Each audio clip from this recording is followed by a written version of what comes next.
तो दोस्तों चलिए स्वागत करते हैं पूरा एक बार फिर से आप सभी का अपने इस YouTube चैनल पर।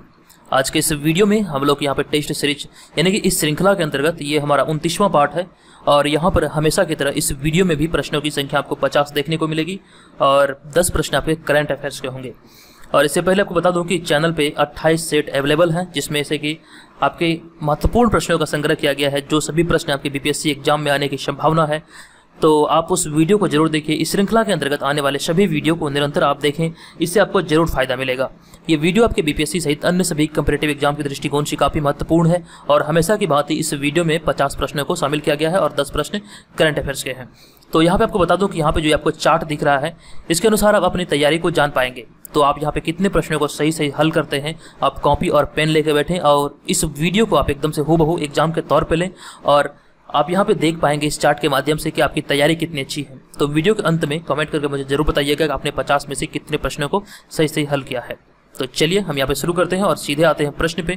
और आपको बता दूं कि सभी प्रश्न की जो प्रकृति होगी एकदम से हूबहू वो बीपीएससी प्रारंभिक परीक्षा के पैटर्न पे ही होगी। यहाँ पे प्रत्येक प्रश्न में 5 ऑप्शन है, आपको 5वां ऑप्शन को भी ध्यान रखना पड़ेगा।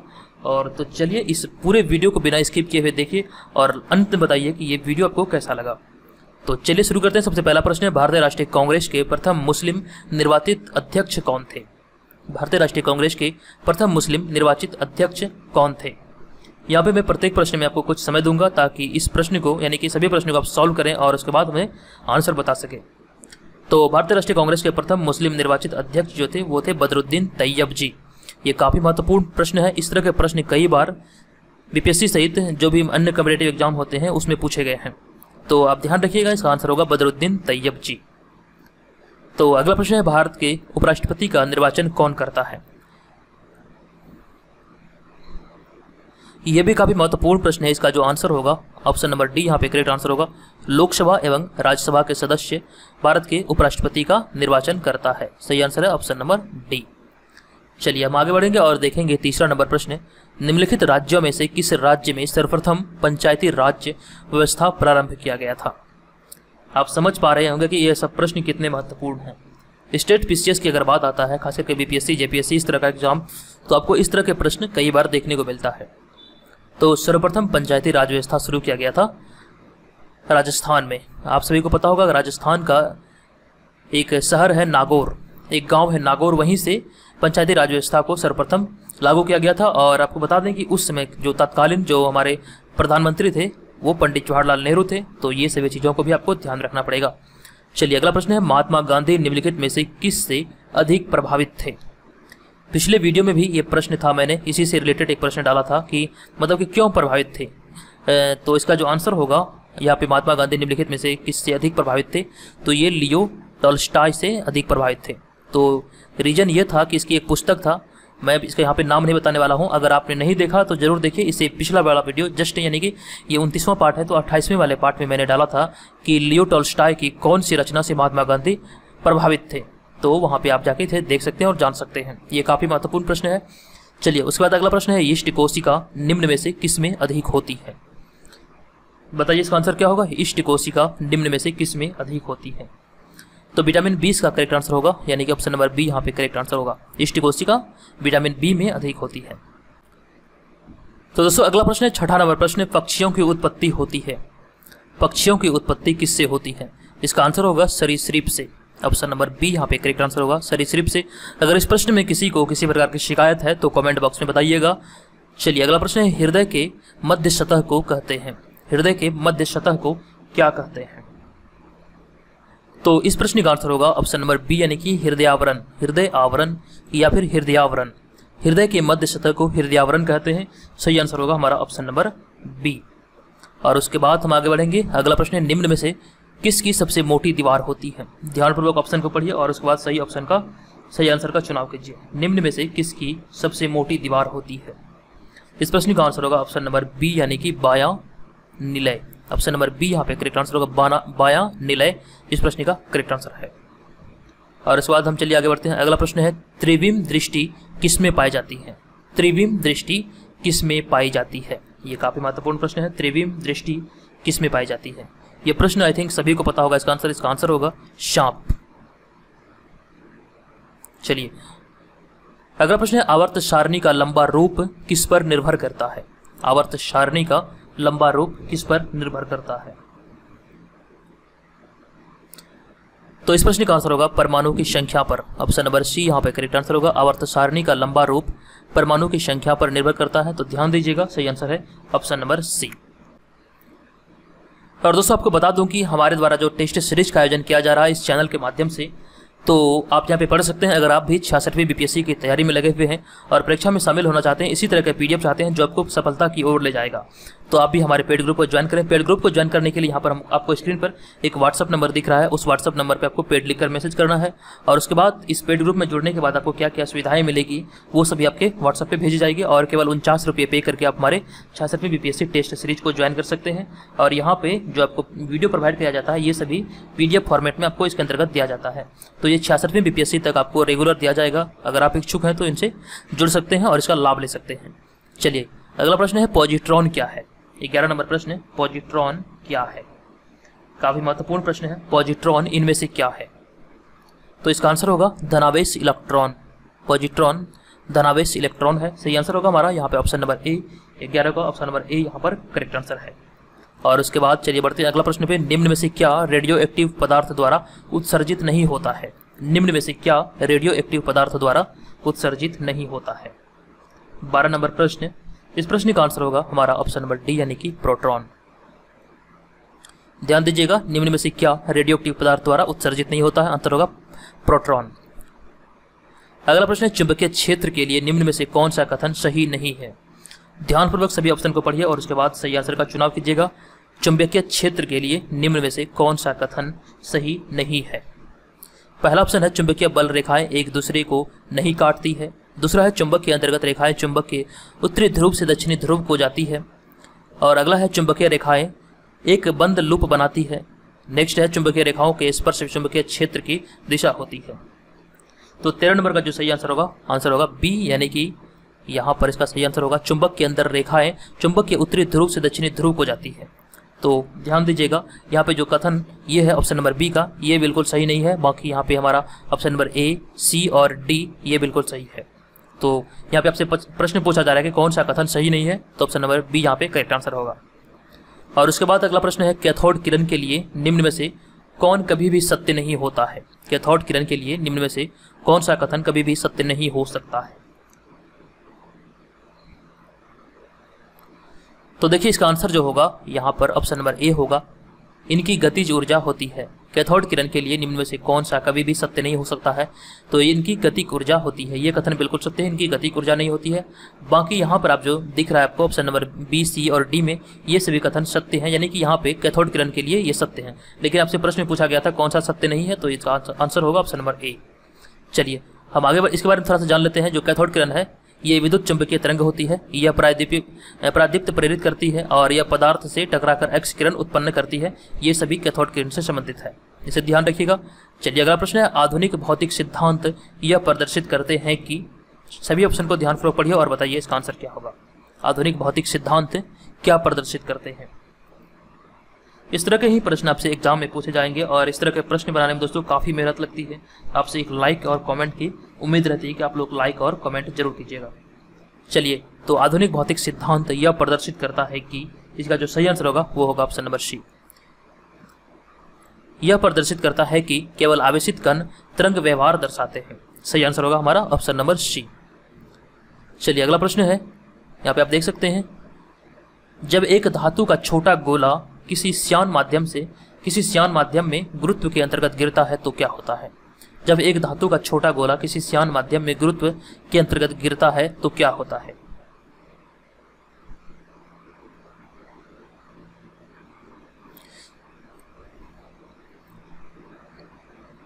इस प्रश्न का आंसर होगा ऑप्शन नंबर सी। एक ऐसी स्थिति आ जाती है जब श्यान बल इसके भार को संतुलित करता है। तो ध्यान दीजिएगा ऑप्शन नंबर सी यहाँ पर करेक्ट आंसर होगा 16वें का। चलिए हम आगे बढ़ेंगे और देखेंगे अगला प्रश्न। गंगा नदी के किनारे अवस्थित एकमात्र राज्य की राजधानी कौन सी है। ये काफी इजी प्रश्न है, बताइए इसका आंसर क्या होगा। गंगा नदी के किनारे अवस्थित एकमात्र राज्य की राजधानी कौन सी है। इसका आंसर होगा हमारा ऑप्शन नंबर सी यानी कि पाटलिपुत्र। पाटलिपुत्र जो है वो गंगा नदी के किनारे अवस्थित है। यहाँ पे आप देख सकते हैं लखनऊ जो कि उत्तर प्रदेश की राजधानी है, ये गंगा नदी के किनारे नहीं बसी हुई बल्कि गोमती नदी के किनारे बसी हुई है। कानपुर ये गंगा नदी के किनारे है लेकिन ये किसी भी राज्य की राजधानी नहीं है। और कोलकाता आपको दिख रहा है, ये हुगली नदी के किनारे बसा हुआ है। चलिए अगला प्रश्न है 18 नंबर प्रश्न। भारत में परिस्थिति की संतुलन बनाए रखने के लिए कितने न्यूनतम प्रतिशत जंगल विस्तार सुझाव दिया गया है। यानी कि परिस्थितिक संतुलन बनाए रखने के लिए कितने प्रतिशत जंगल का होना मतलब कि एकदम से कह सकते हैं आवश्यक है। ये काफ़ी इजी प्रश्न है, कई बार इसे विभिन्न प्रकार से पूछा गया है कई सारे एग्जाम में। तो इसका जो सही आंसर होगा वो होगा ऑप्शन नंबर बी, यानी कि 33% यानी कि 33% इसका करेक्ट आंसर होगा। चलिए उसके बाद अगला प्रश्न, ये काफ़ी महत्वपूर्ण प्रश्न है, आप यहाँ पे देख सकते हैं। बेरिंग जल संधि किन दो देशों को अलग करता है। बेरिंग जल संधि 19 नंबर प्रश्न, किन दो देशों को अलग करता है। चलिए इसका आंसर होगा ऑप्शन नंबर डी, यानी कि रूस और अलास्का। इसे आप ध्यान रखिएगा, कभी भी आपसे एग्जाम में पूछा जा सकता है। बेरिंग जल संधि रूस और अलास्का ये दोनों देशों को अलग करता है। और उसके बाद अगला प्रश्न, निम्न में से कौन सा कोयला सबसे अच्छा होता है। जो कोयले की चार प्रकार के कोयले होते हैं, तो उसमें से सबसे अच्छा कोयला कौन सा होता है। आप यहाँ पे देख सकते हैं ये चारों प्रकार हैं कोयले के, एंथ्रासाइट, बिटुमिनस, लिग्नाइट और पीट। तो इसका जो सही आंसर होगा सबसे अच्छा कोयला होता है वो एंथ्रासाइट होता है। इसमें से 90% से अधिक कार्बन होता है, इसे ध्यान रखिएगा। इसका आंसर होगा ऑप्शन नंबर ए। चलिए अगला प्रश्न है, प्रारंभिक भारतीय संविधान में कितने अनुच्छेद और तालिका थी। प्रश्न को ध्यान पूर्वक पढ़िए। यहाँ पे प्रश्न आपसे पूछा जा रहा है कि प्रारंभिक भारतीय संविधान में, जिस समय संविधान बनकर तैयार हुआ था उस समय की यहाँ पे बात किया जा रहा है कि प्रारंभिक भारतीय संविधान में कितने अनुच्छेद और तालिका थी।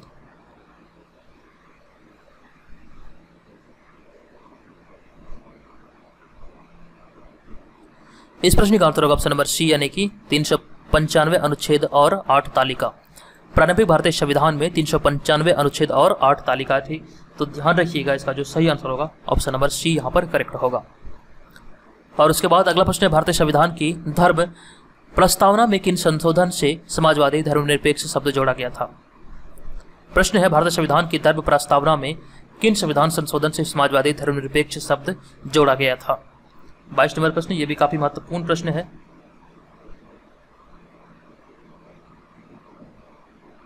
इसका आंसर होगा ऑप्शन नंबर ए, यानी कि 42वें संविधान संशोधन के द्वारा।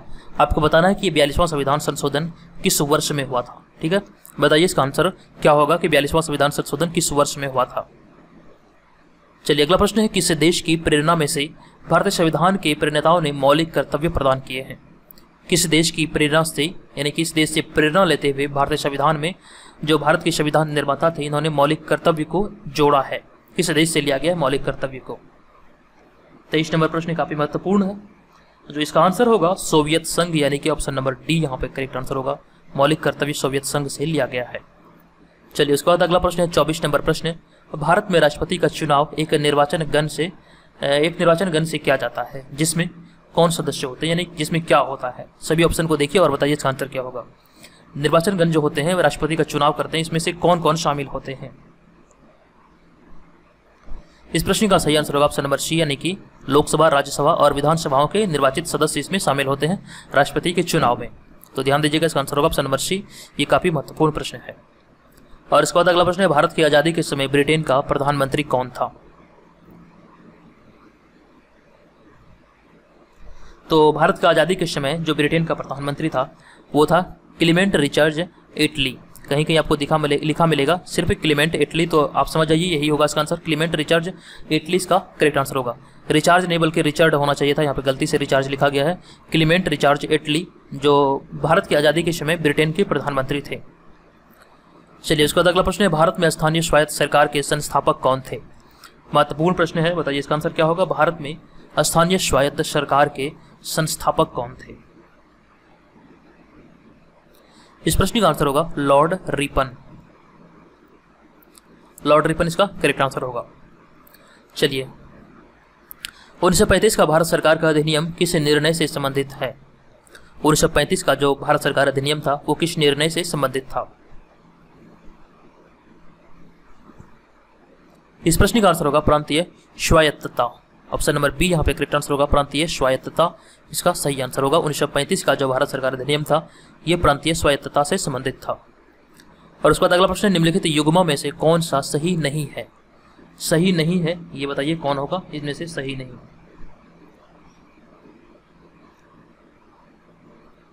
इस प्रश्न का आंसर होगा ऑप्शन नंबर सी, यानी कि रामकृष्ण मिशन, रामकृष्ण परमहंस।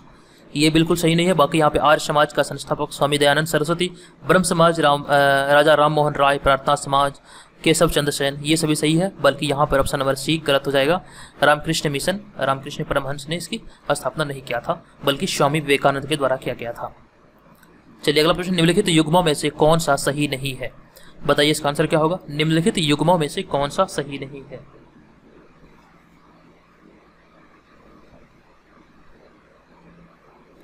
इस प्रश्न का आंसर होगा ऑप्शन नंबर ए, यानी कि साइमन कमीशन 1928। ठीक है, तो यहाँ पर ये सही नहीं है। बाकी हमारा जो यहाँ पे प्रश्न पूछा गया था कौन सा सही नहीं है, तो आंसर तो यही होगा। आप यहाँ पे देख लीजिए, दांडी यात्रा जो 1930 में शुरू हुआ था, गांधी इरविन समझौता 1931 में हुआ था, भारत छोड़ो आंदोलन की शुरुआत 1942 में हुआ था।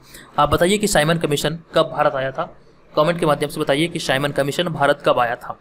चलिए आगे बढ़ते हैं और देखते हैं अगला प्रश्न, टीपू सुल्तान कहाँ का शासक था? काफी महत्वपूर्ण प्रश्न है। टीपू सुल्तान जो कि हैदर अली का पुत्र था, ये कहाँ का शासक था? इसका आंसर होगा मैसूर। टीपू सुल्तान मैसूर का शासक था और इन्होंने श्रीरंगपट्टनम को अपनी राजधानी बनाया था। चलिए अगला प्रश्न है, किस ग्रह का कोई उपग्रह नहीं है? बताइए इसका आंसर क्या होगा। किस ग्रह का कोई भी उपग्रह नहीं है? 31 नंबर प्रश्न, किस ग्रह का कोई भी उपग्रह नहीं है? इसका आंसर होगा शुक्र ग्रह। शुक्र ग्रह का कोई भी उपग्रह नहीं है। ध्यान दीजिएगा, आंसर होगा ऑप्शन नंबर सी। और उसके बाद अगला प्रश्न है, चंद्र ग्रहण कब होता है? चंद्र ग्रहण कब होता है या फिर कब लगता है? इसका सही आंसर होगा ऑप्शन नंबर बी, यानी कि चंद्रमा, एक सेकेंड, हाँ, तो चंद्र ग्रहण कब होता है? तो दोस्तों चंद्रमा और सूर्य के मध्य में जब पृथ्वी होती है तो चंद्र ग्रहण लगता है। ऑप्शन नंबर बी यहाँ पे पढ़ सकते हैं, चंद्रमा और सूर्य के मध्य में पृथ्वी होती है तब चंद्र ग्रहण लगता है या फिर चंद्र ग्रहण होता है। ध्यान दीजिएगा। चलिए अगला प्रश्न है, छोटा नागपुर पठार किस राज्य का भाग है?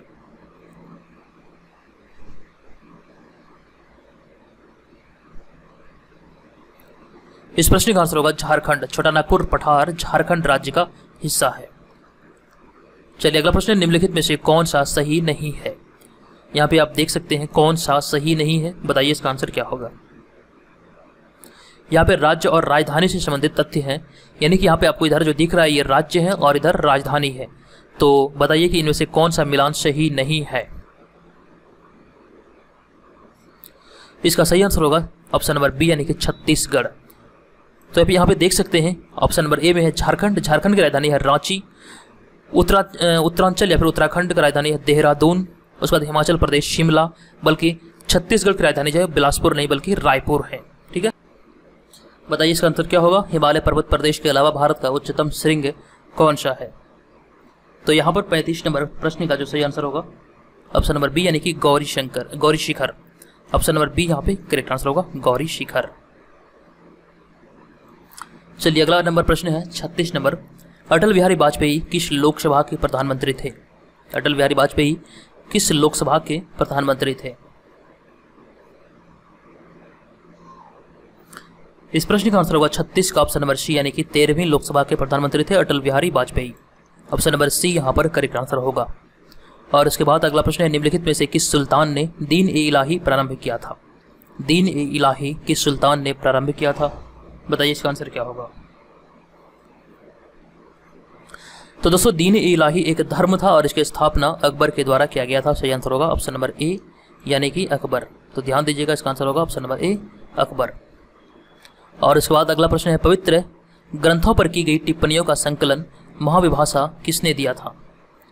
पवित्र ग्रंथों पर की गई टिप्पणियों का संकलन महाविभाषा किसने दिया था? इसका आंसर होगा वसुमित्र।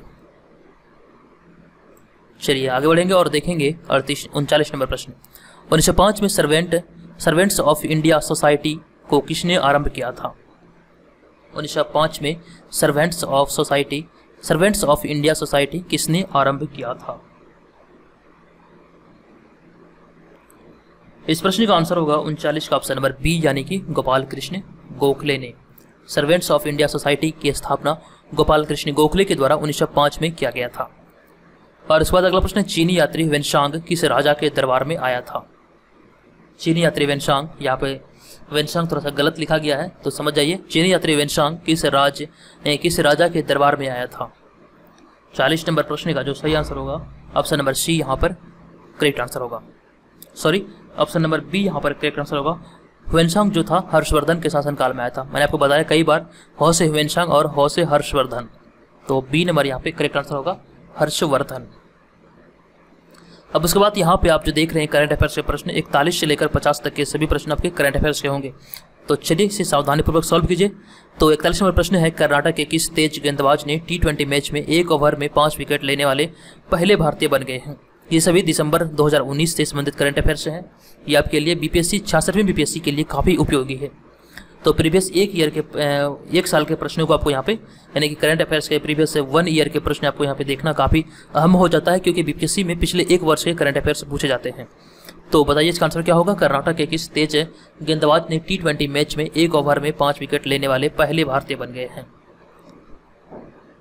तो यहाँ पर जो इसका आंसर होगा ऑप्शन नंबर सी यहाँ पे करेक्ट आंसर होगा, अभिमन्यु मिथुन इसका सही आंसर होगा।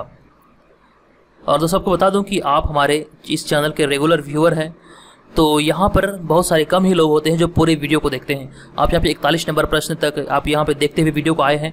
और आपको बता दूं कि चैनल के माध्यम से जल्द ही हमारे व्हाट्सअप टेलीग्राम ग्रुप पर और फेसबुक या फिर उसके अलावा इंस्टाग्राम पेज पर जल्द ही 1500 प्रश्नों वाला एक PDF जारी किया जाने वाला है।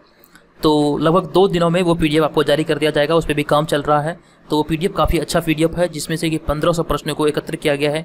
ये सभी बीपीएससी एग्जाम जिस तरह आपको यहाँ पे दिख रहा है आपको स्क्रीन पर प्रश्न, उसी प्रकार से हूबहू तैयार किया गया है। ये आपके लिए काफ़ी महत्वपूर्ण होगा, एकदम से आपके लिए फ्री अरेंज किया गया है। आप उसे जरूर डाउनलोड कीजिएगा।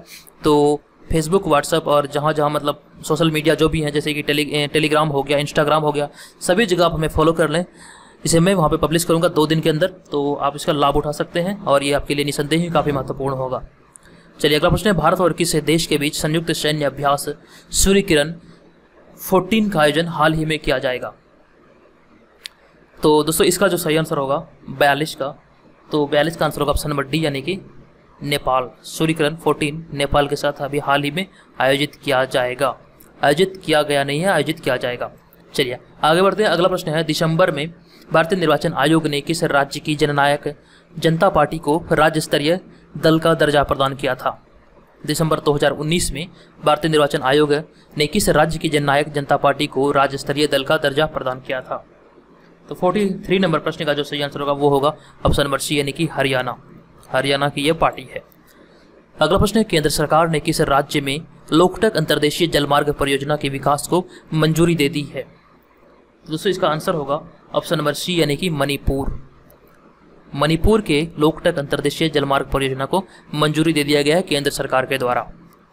अगला प्रश्न है, किसने हाल ही में 24वें महालेखा नियंत्रक के रूप में कार्यभार संभाला है? किसने हाल ही में 24वें महालेखा नियंत्रक के रूप में कार्यभार संभाला है? इस प्रश्न का आंसर होगा Soma Roy. Option number B यहाँ पे करेक्ट आंसर होगा, सोमा रॉय। चलिए अगला प्रश्न है, किस दिन अंतर्राष्ट्रीय दासता उन्मूलन दिवस मनाया जाता है? किस दिन अंतर्राष्ट्रीय दासता उन्मूलन दिवस मनाया जाता है? तो ये प्रत्येक वर्ष 2 दिसंबर को, ऑप्शन नंबर ए यहाँ पे करेक्ट आंसर होगा, प्रत्येक वर्ष 2 दिसंबर को अंतर्राष्ट्रीय दासता उन्मूलन दिवस के रूप में मनाया जाता है। 46 का ऑप्शन नंबर ए यहाँ पे करेक्ट आंसर होगा। और इसके बाद अगला प्रश्न है, विश्व एड्स दिवस किस दिन मनाया जाता है? विश्व एड्स दिवस किस दिन मनाया जाता है? इस प्रश्न का आंसर होगा ऑप्शन नंबर ए, यानी कि 1 दिसंबर को प्रत्येक वर्ष विश्व एड्स दिवस के रूप में मनाया जाता है। और उसके बाद अगला प्रश्न, ये काफ़ी महत्वपूर्ण प्रश्न है, नियमित टीकाकरण से छोटे बच्चों को जानलेवा बीमारियों से बचाने के लिए सरकार द्वारा कौन सी कार्यक्रम आरंभ किया गया है? नियमित टीकाकरण से छोटे बच्चों को जानलेवा बीमारियों से बचाने के लिए सरकार द्वारा कौन सी कार्यक्रम आरंभ किया गया है? ये काफ़ी महत्वपूर्ण प्रश्न है। तो यहाँ पे इसका जो आंसर होगा 48 का ऑप्शन नंबर बी होगा, मिशन इंद्रधनुष 2.0। ध्यान दीजिएगा, मिशन इंद्रधनुष 2.0 इसका करेक्ट आंसर होगा। और उसके बाद अगला प्रश्न है, मलयालम के किस कवि ने साहित्य जगत में उत्कृष्ट योगदान हेतु 55वां ज्ञानपीठ पुरस्कार जीता है? मलयालम के किस कवि को 55वां ज्ञानपीठ पुरस्कार से सम्मानित किया गया है? इसका आंसर बताइए क्या होगा? इस प्रश्न का आंसर होगा ऑप्शन नंबर सी, यानी कि अच्युतन नबुंदरी। अक्कितम, अच्युतन, नबुंदरी, यानी कि ऑप्शन नंबर सी यहाँ पर करेक्ट आंसर होगा। दोस्तों इस तरह के अगर प्रश्न नहीं पूछता है तो मतलब कि आप समझ जाइए कि मतलब इस तरह के उच्च लेवल का प्रश्न है जो मतलब ज्ञानपीठ पुरस्कार से, अगर आप ये सब चीज़ों को पढ़ लेते हैं तो आपको मतलब कि एक तरह से तैयारी काफ़ी अच्छी हो जाएगी। मतलब कि इस तरह के अगर प्रश्न एग्जाम में नहीं पूछा जाता तो क्या पूछा जाएगा, ये सब काफ़ी मतलब कि अच्छे लेवल का प्रश्न है और पूरी संभावना बनती है कि ये प्रश्न जरूर एग्जाम में पूछे जाएंगे। तो इस तरह के प्रश्न आप जरूर ध्यान रखिएगा। और अगला प्रश्न है, हाल ही में कौन से देश मोबाइल ट्रैकिंग कैमरा लगाने वाला विश्व का पहला देश बन गया है? तो इसका आंसर होगा ऑस्ट्रेलिया। मोबाइल ट्रैकिंग कैमरा लगाने वाला विश्व का पहला देश बना है ऑस्ट्रेलिया। तो इस प्रकार हमारा जो आंसर होगा ऑप्शन नंबर ए यहाँ पर करेक्ट आंसर होगा। तो इस वीडियो में कुल मिला के 50 प्रश्न थे और आप बताइए मुझे कि आपने कौन सा रैंक यहाँ पर इस वीडियो में प्राप्त किया। जो वीडियो की शुरुआत में मैंने आपको दिखाया था वो चार्ट आप वहाँ पे देख के मुझे बताइए कि आपका कौन सा रैंक आया, आपने कितने प्रश्नों को सही से हल किया और ये वीडियो आपको कैसा लगा। क्या आपको इस वीडियो से जरा से भी हेल्प हुई और इस श्रृंखला के अंतर्गत आपको हेल्प मिलती है या फिर नहीं।